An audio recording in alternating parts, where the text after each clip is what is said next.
बिना मैं शुरुआत करूँ बात ही मैं करो। मैंने 12 बजे का टाइम दिया था, कहीं रास्ते में था, नेटवर्क की समस्या थी, मित्रों के अनुरोध पर लाइव आना पड़ा। आज लाइव आने का मुख्य हमारा, हम धरती का भगवान मानते थे, जो डॉक्टर थे, उन डॉक्टरों की हम सच्चाई बताना चाहते हैं।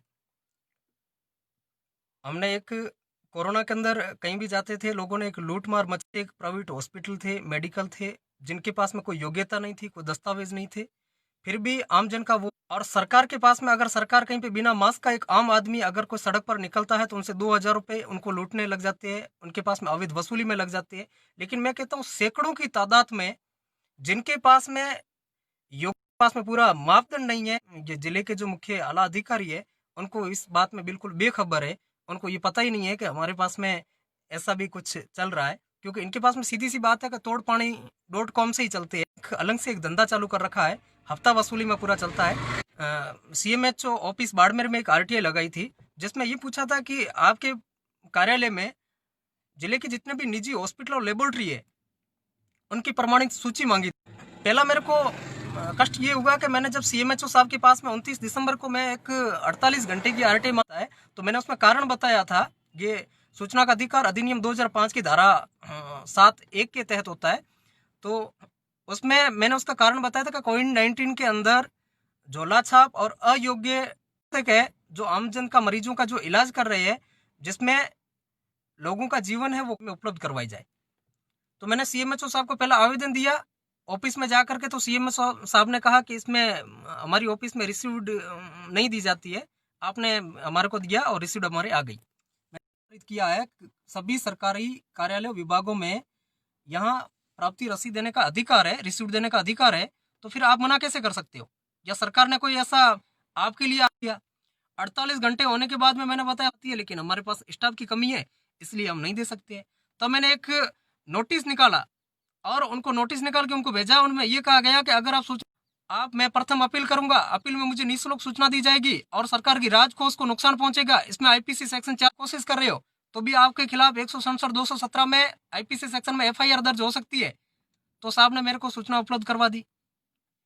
उस सूचना में मेरे पास में सबसे बड़ी बात ये थी कि जितने मेरे को हॉस्पिटल बाढ़ में टोटल 84 हॉस्पिटल और लेबोरेटरी वालों ने, जो क्लिनिकली एक्ट आता है, एस्टेब्लिशमेंट एक्ट 2010 आता है, उसमें मात्र 40 लोगों ने डॉक्यूमेंट्स वेरीफाइड करवाए थे, और उनमें भी 7 ऐसे थे कि जिनका वैलिडिटी किसी को अक्टूबर 2020 में, किसी का नवंबर 2020 में वैलिड। दो ऐसा रजिस्ट्रेशन था कि एक ही मालिक ने, एक ही डॉक्टर ने 2 जगह का रजिस्ट्रेशन करवा रखा है और 2 जगह से चल रहा है। तो एक डॉक्टर 2 जगह एक ही साथ एक ही समय पर कैसे वो इलाज करता होगा?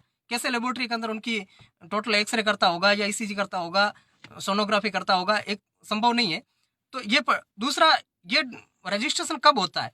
सबसे पहले इसमें से जो बिल्डिंग है, उस बिल्डिंग की NOC होना जरूरी है, उस बिल्डिंग का चारों तरफ से खुला होना चाहिए, उनके पास में फायर सिस्टम होना चाहिए, उनके पास में ये मेडिकल केमिकल के लिए जो बायो वेस्ट जो कचरा होता है, उनको निकालने के लिए, निकासी करने के लिए हर जगह नहीं फेंक सकते हैं। इनका एक ये पोल्यूशन कंट्रोल बोर्ड से, वहाँ से इनका एक रजिस्ट्रेशन होता है। लगभग इनका समथिंग 18,000 का खर्चा आता है। इनके पास में 3 बॉक्स होते हैं जो ग्रीन होता है साथ में।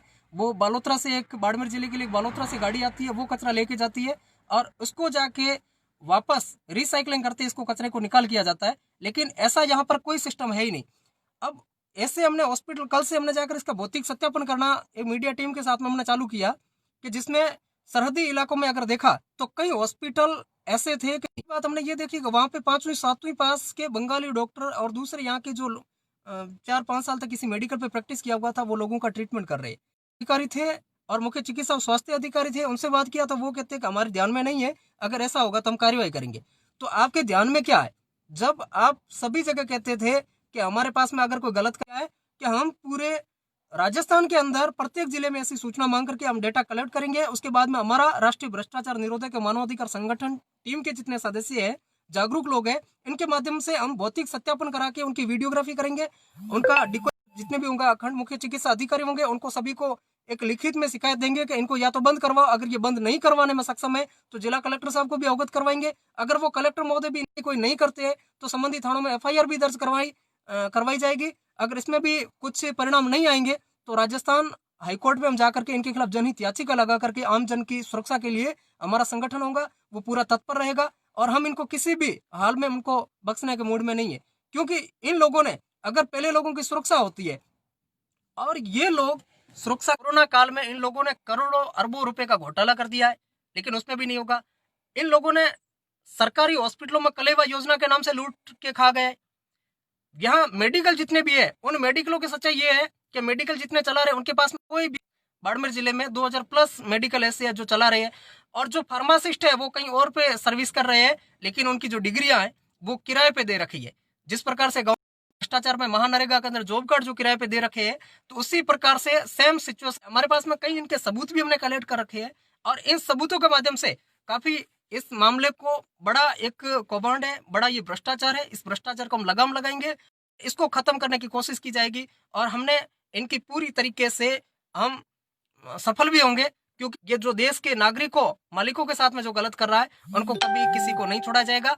और भी सभी हमारे साथ में जुड़े रहिए, और ज्यादा से ज्यादा अपने आसपास में जितने भी ऐसे फर्जी हॉस्पिटल है वो मुझे पर्सनल व्यक्तिगत रूप में व्हाट्सएप मैसेज करें, मेरा नंबर है। धन्यवाद।